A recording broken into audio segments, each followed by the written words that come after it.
লা ইলাহা ইল্লাল্লাহু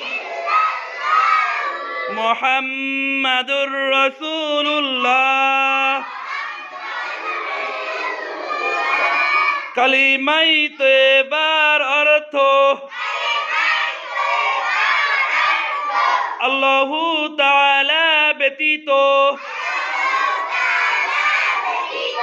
আর কোনো মাবুদ নেই। হযরত মুহাম্মদ মুস্তাফা সাল্লাল্লাহু